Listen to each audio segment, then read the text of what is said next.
Oh, yeah, I was supposed to leave yesterday at 11 from San Diego to Dallas in here, and I ended up leaving San Diego at about 3:30, and then went to LA and then did a big layover there and left about 7 last night. So I got in this morning about 12:30. I actually didn't think I was going to make it. Neville Ray from I know Neville. I hired T-Mobile, him. he was supposed to be our speaker at lunch. Yeah, he didn't make it. These flights canceled, and he couldn't get down here. Well, it was lunch. nuts. Well, you know, they actually put me on Delta. Oh, so They were obligated to do that. So I could have probably gotten another. The other airlines were fine. out of Seattle, he would have had to go, I think, to San Francisco and then switched. He couldn't have got Here in time. here in time for the lunch because it started at 11:45. Okay. And he said, You know what? Knowing Neville like I do, he's probably going, I'll just stay home and do some work. No, I'm just kidding. sponsor. You're right. Oh, I know. That No, lunch, they would be he- good. No, and he's good about this So stuff. they put Tom Sugar. Oh, really? Okay, I do. Tom Sugar said, "Okay, I'll fill it." So we're lucky that Tom is here. Thank Good, goodness. But good. Well, yeah, you have enough people. this is John Ledger. John what? John Ledger, the new CEO of T-Mobile. Interesting. Do you know him? No, I have never ran across him. Really? I mean, he's, I'm sure he's turning the place upside down. But it just feels like they're preparing it for us. Somebody else told me that, and I don't know what to think about that. Well, I would see, and with Renee leaving, I could see Renee going, we need somebody here who knows how to dress this thing up and make it attractive. Honestly, I mean, that's my view. But buy Metro PCS, If that carry that happens. debt over. Oh, no, it's not gonna be that attractive. But, and they have to get the growth now, which is what he's trying to do now. So it's But gonna at take what some years. economic impact? It's gonna be a huge economic impact. Let me just say, I'm happy I'm doing what I'm doing. You guys maybe end up owning it. Who knows, right? That's right. By the time this is over. That'd be funny. I feel like they should have brought that. You know what, it's fine. I mean, I think because they needed this much space here for the for the projector. projector, otherwise it would have been too close. I know, but at least you have 1 this. minute. Okay, they're coming in. We had a pretty good Registration? pretty good registration. When before we left DC, we were for the whole event we were Right. 20% ahead of Yeah, so what you our thought? best numbers last year. Good. So So how many people here this year? About? I think we're looking at a little over 1,000. That's great. Yeah. That's great. So It's nice, that is good. nice to have the economy coming back a little, not a lot, but a little. Well, we've been lucky for the last several years. Our events, for the last 3 years since I've been here, we've grown 30 to 50% every event. That's excellent. And I think part of it is because there was a deficiency there. Oh, yeah. Yeah, they didn't have any association to be part of. Yeah. So- No, I think it's great. Well, let's see. But it is like Old Home Week. People are coming up to me going, "Hi, Oh, Sue," good. and I'm going, You're saying who? I know. Excuse me, could you refresh my Well, memory? you're gonna have a lot of best friends. I know. Like I said, I'm. But this is good. No, it is. It is good. And let's see if we can get them going Okay. here. Okay. Hello, can everyone hear? Is audio back there? Hey, Chuck, thank you. Appreciate it. Okay. Well, good morning, and welcome to New Orleans. And I'm very glad that we have so many of you with us this morning for CCA's FirstNet Summit. I would like to extend a special thank you to our FirstNet Summit sponsors, Alcatel-Lucent, Ericsson, and Hogan Lovells. We very much appreciate your sponsorship. And I would also like to welcome those who are joining us by webcast this morning, which is provided by our broadcast partner, RCR Wireless. And before we get started, though, I think it's probably important to at least note that our thoughts and prayers go out to those who lost loved ones in the Boston Marathon bombing, and also those who had loved ones and family and friends injured during that melee. It's a sad, tragic event. We also are recognizing and thinking about those first responders, those that responded to the call, not knowing what to expect and putting their own lives in jeopardy, and for that we are all eternally grateful. And this sort of, in some respects, sort of frames some of the discussions that we're going to have here today. And I think as we contemplate what we need as a emergency responder communications network, I think it's important to note there are very serious consequences that we're trying to address nationwide. And it's fitting, I think, that today or this week is Public Safety Communications Week. So welcome. I think we're right on message here. As you know, the creation of a interoperable mobile broadband network for first responders is at the top of the priority list of many people in Washington, D.C. And CCA members are excited to be part of that solution to bring mobile broadband connectivity to public safety throughout the nation. And our members understand that partnerships, compatibility, interoperability among and between public safety networks and commercial LTE networks are critical to ubiquitous coverage. We are very pleased to be hosting today's session focused on FirstNet. We have a wonderful and a very full schedule and day planned with speakers and panels and lined up to discuss many of the aspects of FirstNet. And it is my pleasure to introduce a very special guest who will kick off this morning's session summit, and that's Sue Swenson, who is a member of the FirstNet board. CCA was very pleased when Sue was nominated to serve on FirstNet's board. Her background and expansive experience provides unique insight and actually necessary insight in working with commercial carriers, and she truly understands the business concerns associated with deploying and maintaining a carrier-grade network. Sue has served as president and CEO of business software provider Sage North America, as well as numerous top executive positions with a broad range of competitive carriers, and many of whom are CCA members. These companies include T-Mobile USA, Leap Wireless, Cricket Communications, Inc., and so in her role as the FirstNet Board of Directors, Sue has been tapped to lead the spectrum lease negotiations with all existing BTOP programs to ensure that they support FirstNet. And Sue, we are actually delighted to have you with us today. I know that it wasn't easy finding the flight in here last night, and she arrived late last night to be with you. Your work at FirstNet is critical, and we look forward to hearing your perspective on implementing the First Responder Network Authority. So ladies and gentlemen, please join me in welcoming Sue Swenson. Okay,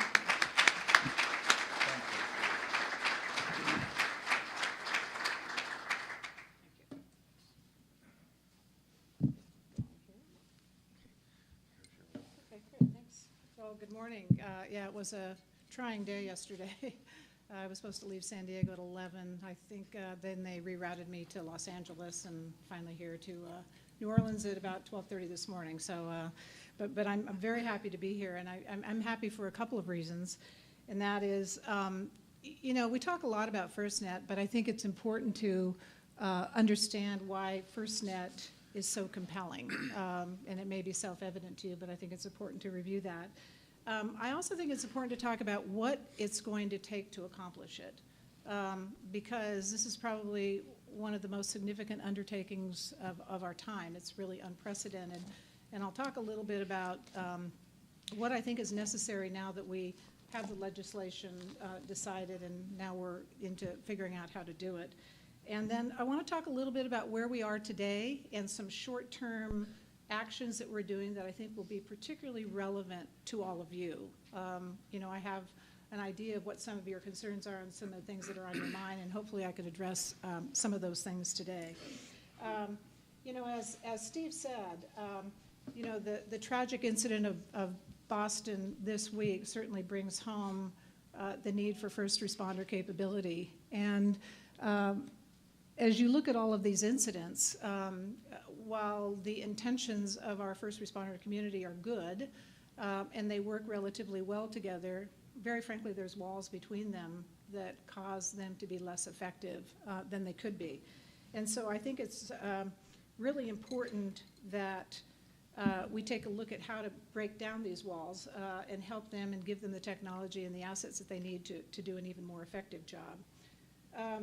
Additionally, in addition to the agency boundaries, we have technology boundaries that I think are important to understand. We have, and I think this shouldn't be news to you, but obviously the spectrum fragmentation is pretty critical.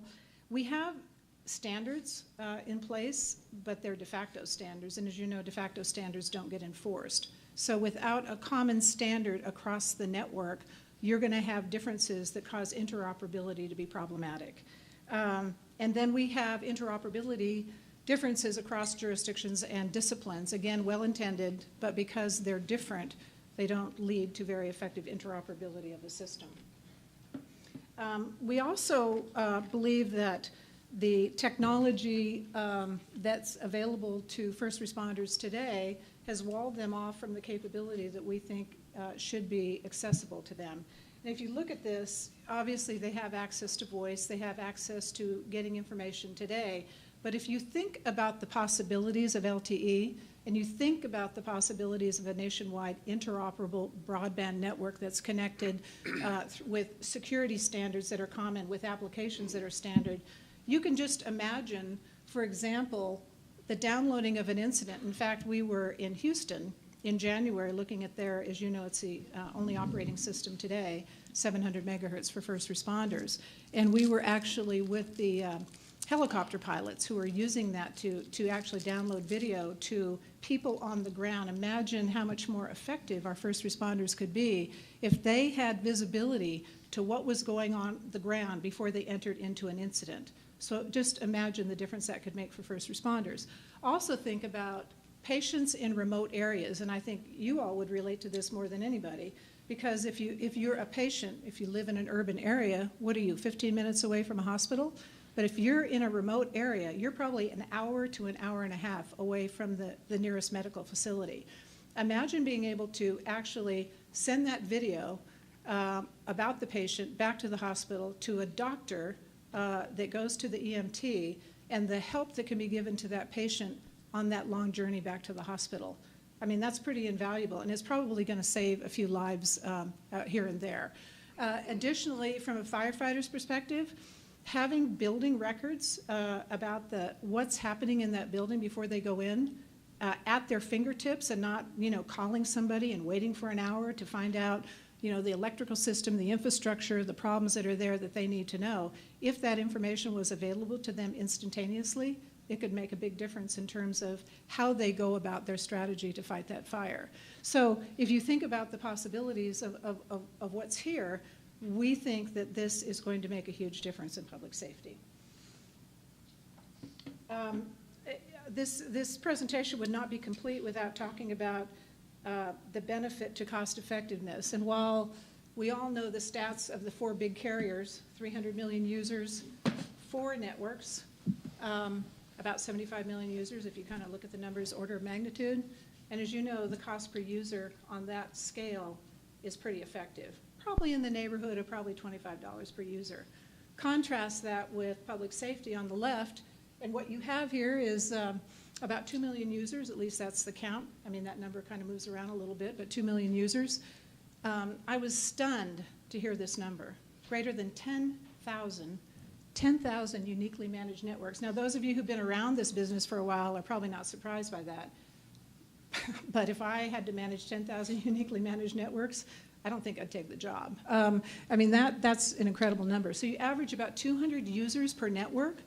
Clearly, the cost is going to be significantly higher than on leverage. Now, clearly, we're not going to get all the way to the right, but as we aggregate this, we're going to get economies of scale for devices and infrastructure.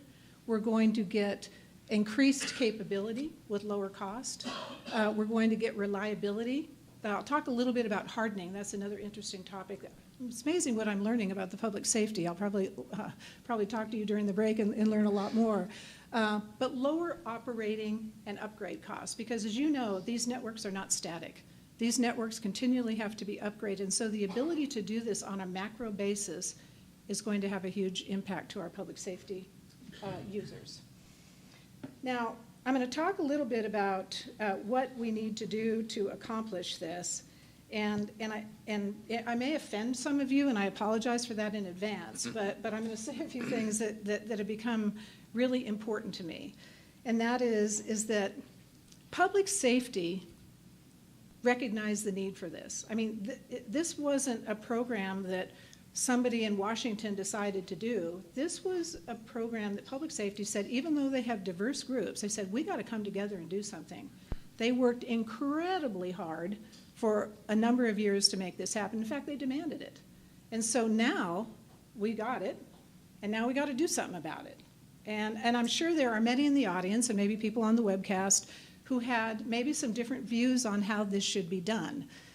But I think the debate's over. I think that now, and you know, I come from an operating perspective, so, you know, please excuse me, but, you know, let's get on with it, and now let's figure out how to get it done. You know, I have just a fundamental principle, and that is I encourage debate. I encourage people to have great discussions and argue, in fact, about issues of importance. But once that debate is over, you need to come together to actually execute. In fact, I've had the pleasure of leading probably one of the best teams, and I've led a few, that I remember, and they would come together and debate rigorously about topics. But once it was decided what was going to be done, they locked arms, walked out of that room, and they executed flawlessly. And I will tell you, it probably was the team that had the best results of my whole career. And so I think the challenge is now for us who are part of this community, and frankly, it's all of us. Regardless of where you started, we are where we are. And I think it's time for us to come together and actually figure out how to make this happen. So if you want to debate what was and what should have been, I'm probably not going to have much time for you. But if you want to debate how to get this done and how to come together and leverage our assets, I will give you all the time in the world. So I'm just going to give you fair warning on that. And so I think we need to follow the example of public safety. And I think public safety, the people who are on the ground facing those tragedies that you see every day, would be extremely disappointed in us if we don't follow their example. So please join me in making sure that we take this to the next step. I couldn't help but put this quote in here, just as a reminder. It says, and Ben Franklin said, "We must all hang together, or assuredly we shall all hang separately." So something to keep in mind, and I would just appreciate your support on moving this initiative forward. So let me talk about FirstNet and its purpose. And I think it's really important here to reiterate this. You've probably heard it over and over again, but FirstNet's purpose is pretty clear. It's to provide emergency responders with the first nationwide high-speed broadband network dedicated to public safety. And Chief Johnson, who you know was instrumental in getting this legislation passed and is a colleague of mine on the board, you know, really believes, and he really believes this, it'll be a force multiplier enabling collaboration to save more lives, protect property, and solve crimes faster. In the world we live in with declining resources and limited resources and higher demands, having this capability is truly going to be a force multiplier for people who are on the ground every day. And so we have to really think of it that way. And I think it's important to emphasize because, you know, I think people sometimes forget, FirstNet is not a new competitive carrier coming into the marketplace. You know, we're not here to build the network for the next social media application or for a network for games for kids to play. Our only purpose, FirstNet's only purpose, let me say it again, is to serve public safety. That is our only motive.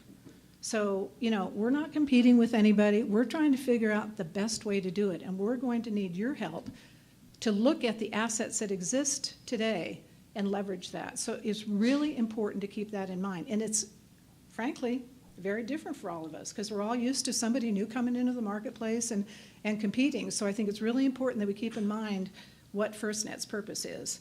And I know people can be somewhat critical about, you know, what we're doing or how we're doing it. That's fine.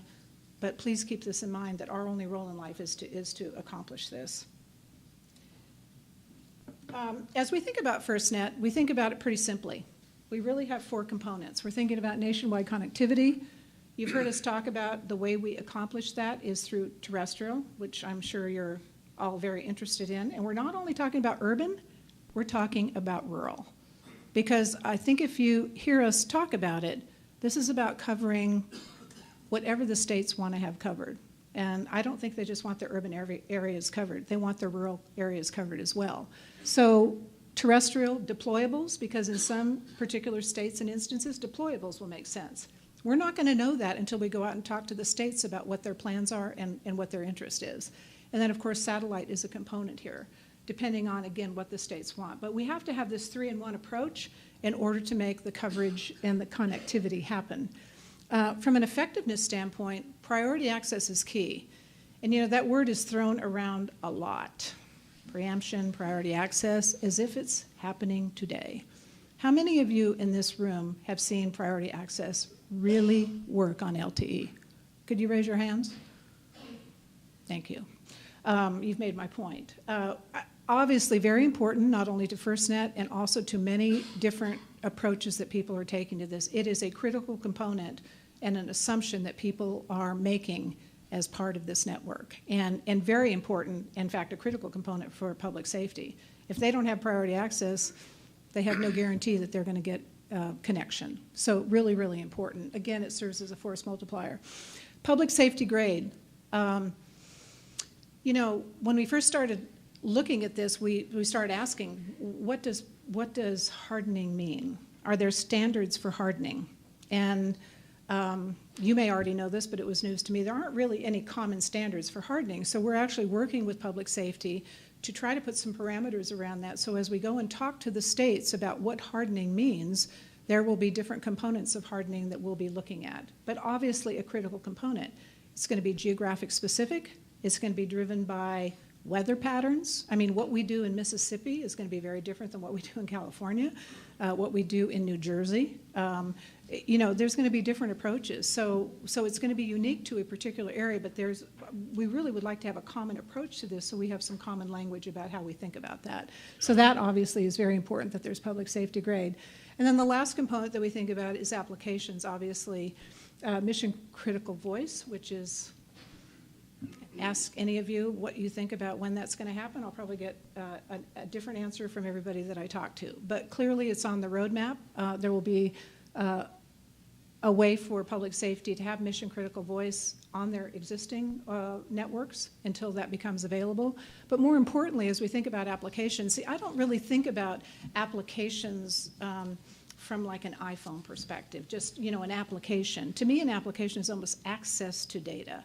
And so when I think about applications, I think about the plethora of information out there that if we could aggregate and give access to our public safety responders in a simple and easy to use format, that's what's going to be valuable. It's not about the latest and greatest. I mean, I'm sure there's lots of really clever things out there, but I think we're going to have to work with our public safety users and say, what do you need today?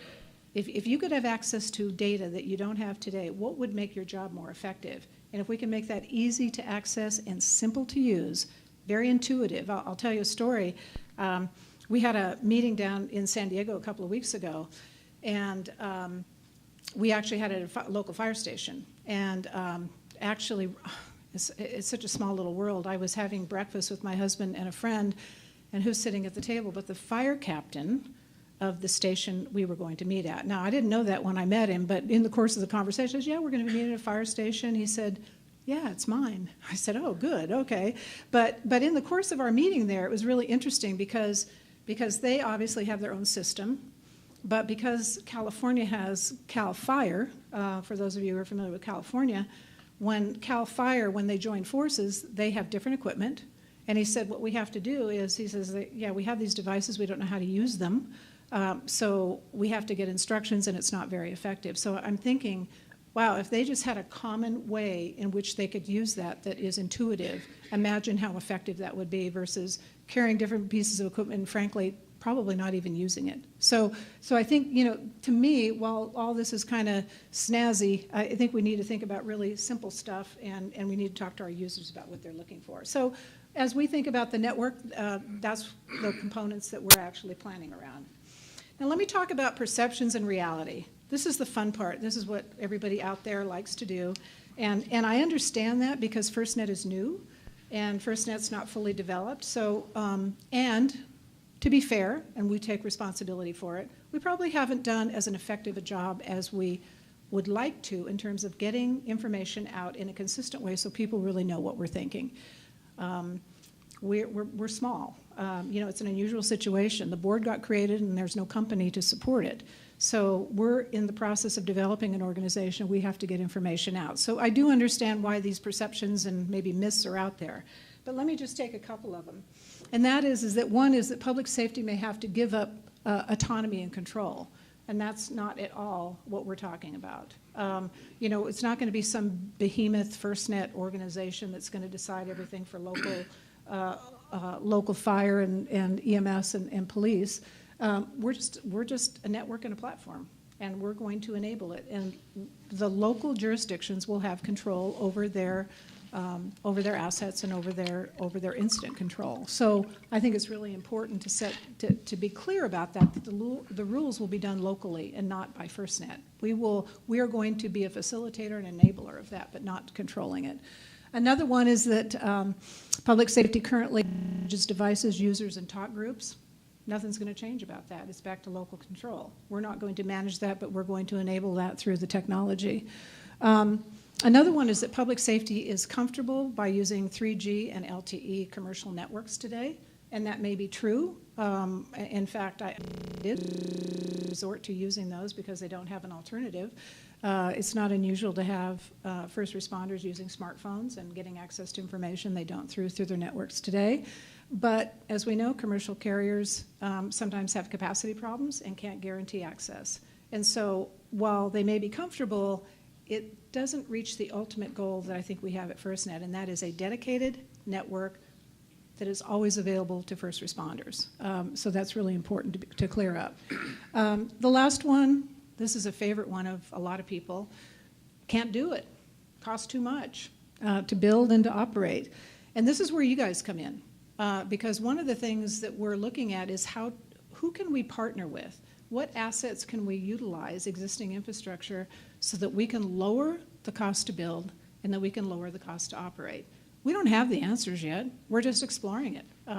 And so either through your association or through different parts of the organization, in fact, there's a couple of folks here from FirstNet today who will probably be interacting with you. How can we get access to information that you have so we can understand the asset portfolio to help us understand how we want to build this network?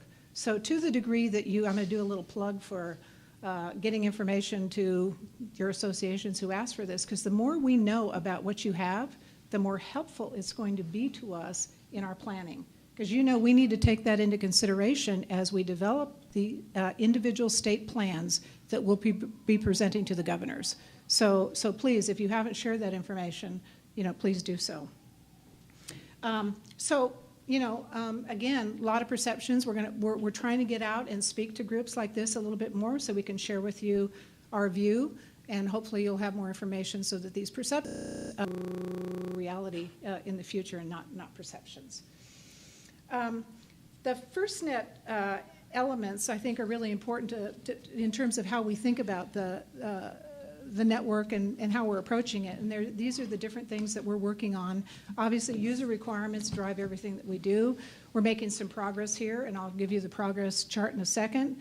The platform, clearly some progress there, but a lot more to be done in that area. And then, of course, our support assets. So let me start with just our report card. You can see there's some green, which means that we're on track, at least our view. Yellow, we have some visibility, and we have some more work to do, and red is got a lot of work to do. But that should give you a perspective in each of those areas where we believe we are. And let me walk you through a couple of them in a little bit more detail so we can be clear about that. Again, I think of interest to you is that in terms of how we utilize the assets, the design that we will be putting together and are working on for the network will be taking into consideration national, regional, local operating partners and what their assets are and how we can build that into a knit of network, so to speak. You probably saw that we initiated an RFI this week. I hope all of you saw that. If not, it's on the Federal Register, and so it's available to you if you haven't seen it. But you'll be seeing RFIs going out for different information. This one is on devices, and you'll be seeing other RFIs as well, because just like everybody else, we're gathering information so we can put together the plan. And that will be available to you and to everybody, concurrently. So over the coming months, you'll see continuing RFIs going out for different elements of the of the network.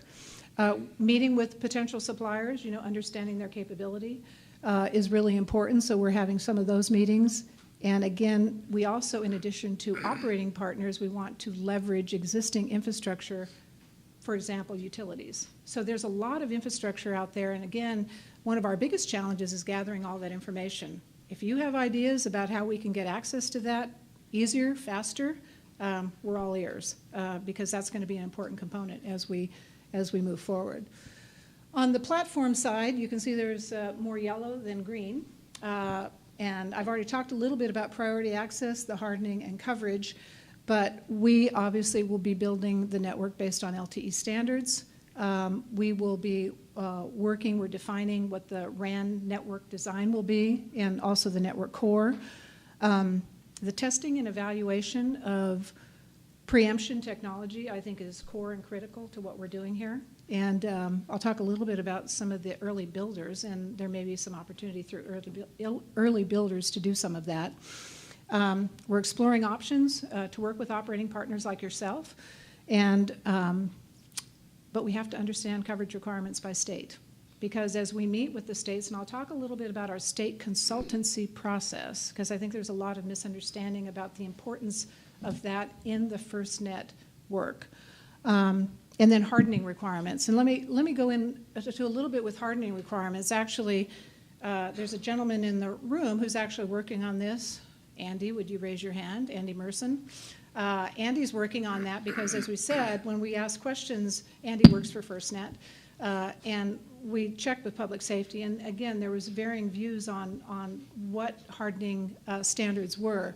So Andy's, in working with them, has really identified a couple of key areas that we'll be looking at for hardening standards. Obviously, physical resiliency, physical redundancy, operational resiliency, and operational redundancy. And so as we work with the states and understand what their requirements are, again, understand the geography and the weather patterns for that particular state, these are the components that we will be looking at for hardening standards. And so we're working collaboratively with public safety to develop this standard approach, because there, frankly, isn't one today.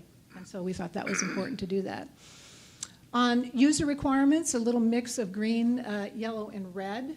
We're obviously working with 3GPP and PTT and dispatch and mission critical voice. We're obviously working in all the standards bodies to make sure that that moves along.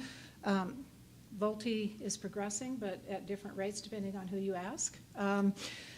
Maybe we should take a pool up and see who's right about that. It'll be interesting. And then talking about applications, we think there's a plethora of applications that could be available to public safety. Again, I think the focus here is on access to usable information in a simple and intuitive way. And I think there will be we'll see a lot of applications being developed by the application developer community as they look at LTE as the backbone for that. The state consultancy outreach project, clearly as we discuss what the states want to do, understanding how they want to have local control, what they want priorities to be, it's going to be critical in our design. Now, I have to tell you, this is a little overwhelming when I started thinking about state consultancy. When people started talking about, 56 meetings, times, it just became overwhelming. And I will talk a little bit about the approach we're going to take to give you an idea of how we're going to do this.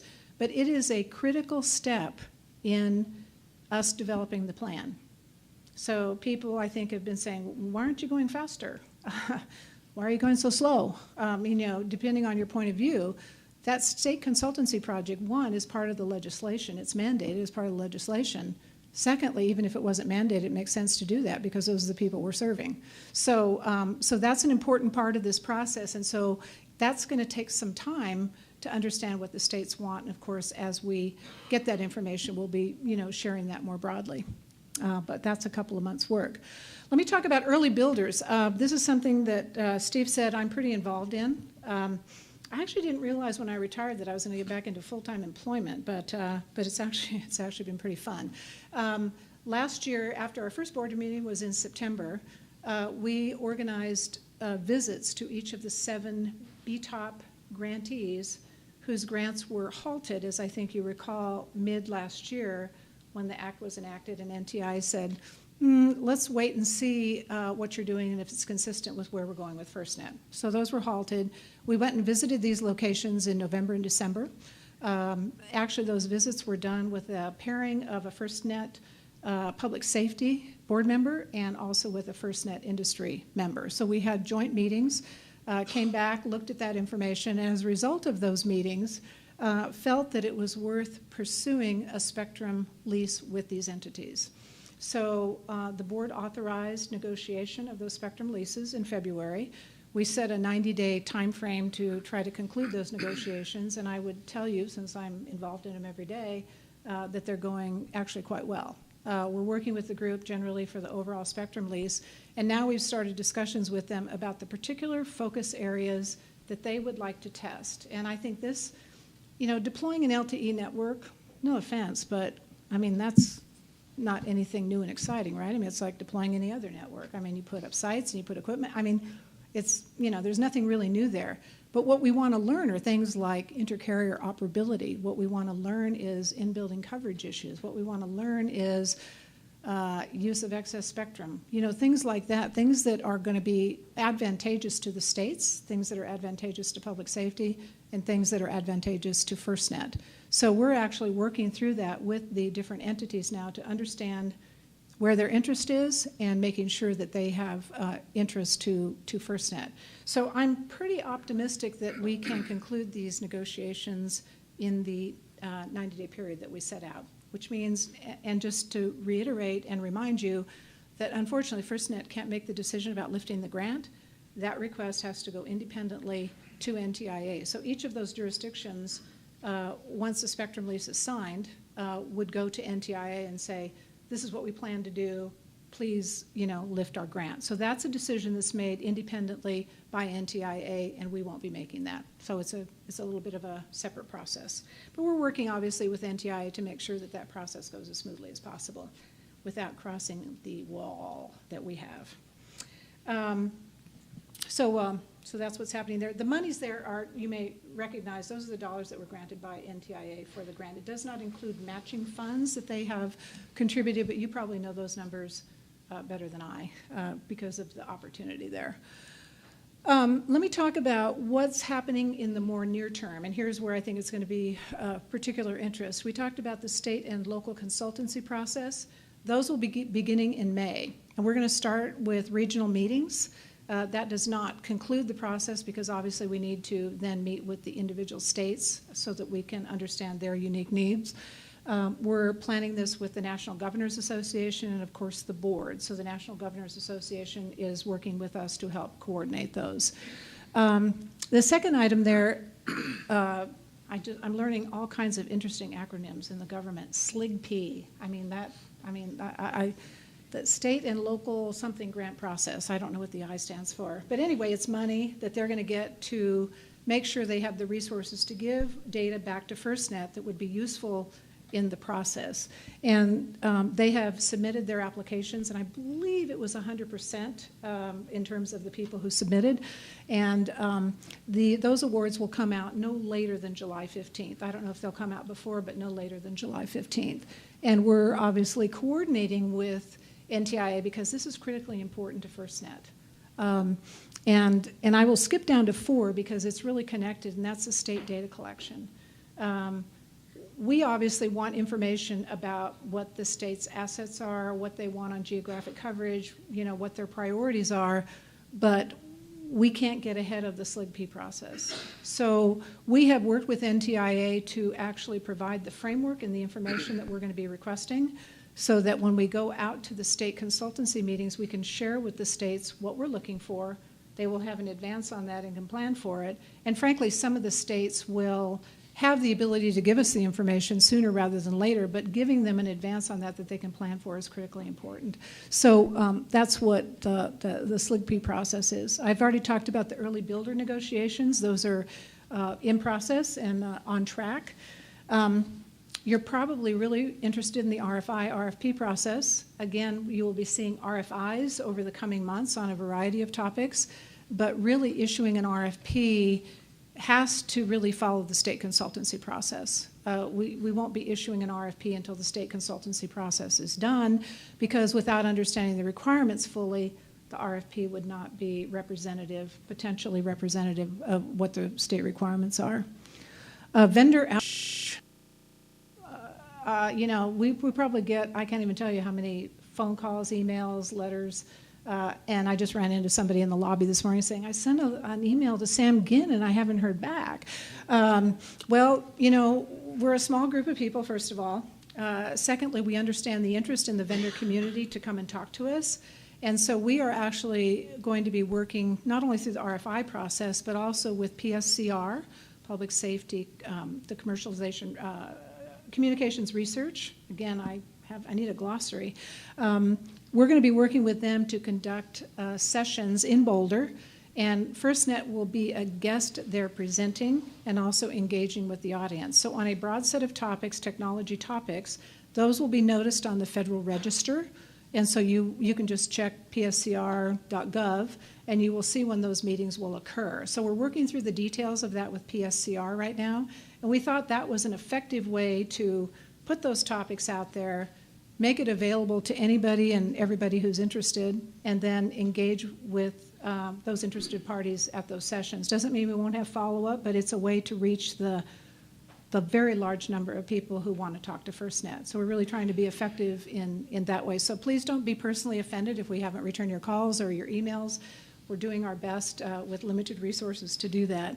And then the concept plan obviously is dependent upon 1, 5, and 6. We can't really do that until those steps are concluded. So the plan that was presented, I think, at the September board meeting, I think there was a perception that perhaps that was a decision. It wasn't a decision. It was really just an idea to throw out there and get people's reaction to it, which we got great feedback on. So the plan has, while we're thinking about it and we have some ideas about it, it has not been fully decided what that plan's going to look like. So there's plenty of opportunity for people to engage with FirstNet and to influence that decision. The FirstNet board is obviously very focused on its priorities, and you can see that we're focused on the strategic plan, very important in terms of how FirstNet moves forward strategically. Obviously, what follows is the business plan. Once the strategic plan is done, technical standards, the network build plan, and then obviously the follow-on operating plan. All of these are contingent upon the first one. And so the order of these is really important. And so that's not a random list. It's done in the order that we believe is important to follow. And that state consultancy is really critical. And it's a balance. It's back to this issue of, wow, you guys are going so slow. Why are you taking so long? And of course, I have to say, let's see, 9/11 happened in 2001. It's now 2013. I don't think we're going that slow, but there's reasons why it didn't happen. I'm being a little facetious. But we are really trying to balance this sense of urgency, because I can assure you, we feel a sense of urgency to get this done. But we also know that it's very important to understand what people need and what the plan should be. So please understand, we're balancing those very important components as we put together these plans. But the board is very focused on this, and we're constantly in a balancing act. So, I just want to close by saying that, we understand why FirstNet's important. And hopefully you see our view on that in terms of the compelling reasons why it's so important to help public safety. We also understand that what we're doing is unprecedented. It's never been done before. And I've been amazed by the complexities, the number of constituencies that have to be considered. This is very different than running a wireless business and sort of deciding what you want to do, when you want to do it, and you have a market to go after. There's so many people and things to consider, and we are really trying to take that all in. But that's really, I think, the most unique thing about this. I was talking to someone the other day, and she said, this is the most challenging assignment I've ever had, and these are very experienced people. So please understand that this is unprecedented. So we need everybody's brains, everybody's hearts, everybody's soul in this. And as I said before, while I understand that there were different points of view on how this should be done, I think it's time to put on the same color jersey and all pull in the same direction. And now let's figure out how to do this. This is critically important, not only to our public safety emergency responders, however you want to define them, because again, the states will define them in different tiers, and there's different. That's why I try to make it a little more broad. But it's important to everybody in the United States. I mean, what we're talking about here is saving lives and saving property, and doing it in a way that takes use of the existing resources that we have and creating a force multiplier, with this technology. So we have a big task ahead of us. I will tell you that personally, I'm very honored to be part of this. And the more I spend time on it, honestly, the more it impacts me. It's interesting how when you work on something, you start to notice things. Why is it now that I notice every paramedic truck that goes down the street? Why is it that I notice every fire truck that stops at the local deli to get their sandwich, Why is it that I notice, law enforcement, all kinds of law enforcement, and just in wanting to talk to them about, the difficulties and the challenges of their job. So I personally am very committed to this. I've always been focused on users and customers, but this is different. This is a very different initiative. So I ask you to join in the effort now that it's been decided what we're going to do. I ask you to join in helping us figure out how we're going to do it. I'm going to put, I know this is dangerous, but I'm going to put my email up there. That's my notice it's my government email. But that's my email address, and I'm pretty good about getting back to you. Maybe a couple of days when I'm traveling, because I don't have access to that when I'm traveling right now, all those security things. But I'm happy to engage or get you to the person who could be helpful to you. So feel free to write that down. I know it's really dangerous to do this, especially on the webcast. And with that, I'm happy to take some questions. Steve, if you want to take a couple of minutes to do that.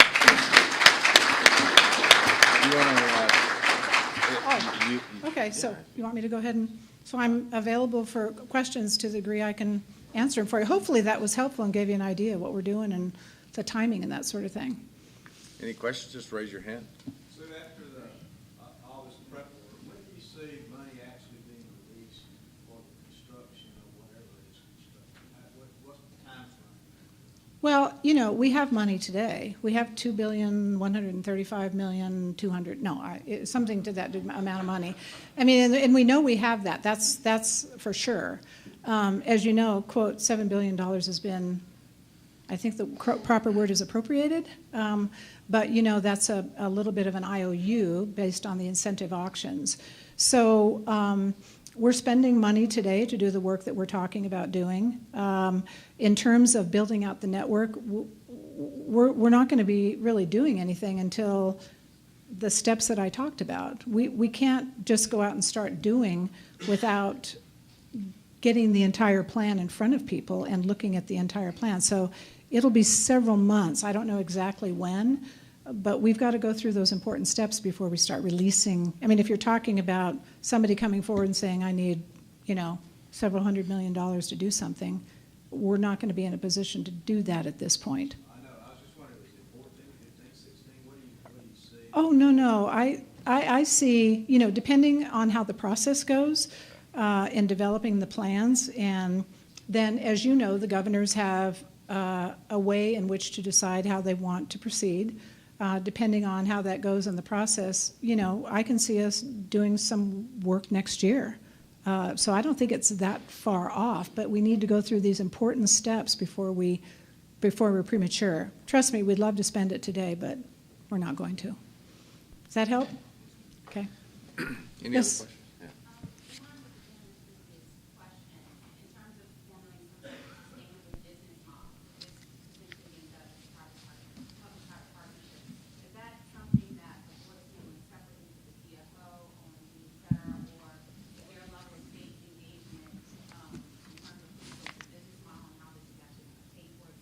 Yeah, we're actually talking about that with the BTOP recipients right now, just as the early builders, part of that is what is the sustainable business model, because you need that going forward. So that will be a very important part of the discussions we have with the states. And as you know, there's a variety of ways that can happen. So we're open to any ideas that people have about how to make this work. I think the important thing to keep in mind is that we all have a mandate to serve the entire United States. So while we talk about different sustainable business models for different areas, I think it's important that we think about across the U.S. and that we're going to serve rural as well as urban.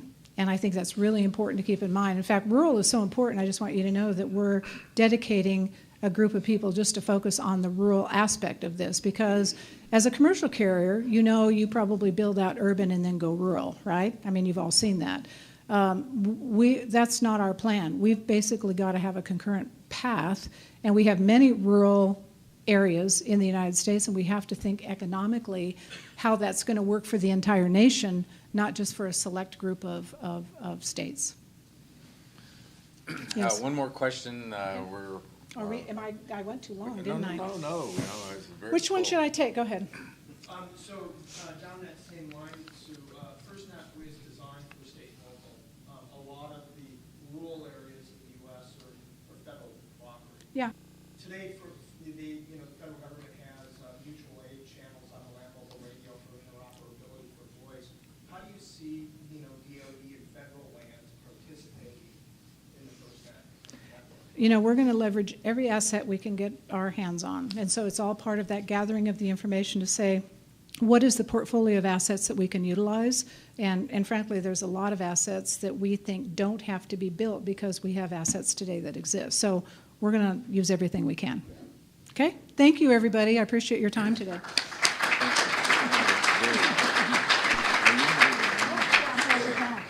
That concludes the morning session. Sue is going to be around, and hopefully you'll have a chance to ask her some questions. And we appreciate the fact that you have unretired and come back to this august body. I think we'll have a 15-minute break. Back in here, we'll have the Public Safety Broadband Project panel, which will include Rear Admiral James Barnett, John Branscombe from Senate, Kenneth Buda from Alcatel-Lucent, Jeffrey Cohen from APCO, and Andy Seabolt. So go get you refueled with your coffee and come back in, and we'll begin again. Thank you so very much. Thank you. Is that what you were looking for?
Well, one of my VPs is on the CR board, so he's got the inside track of information, so Chuck's on it. Chuck's on it. Oh, yeah, sure. How you doing?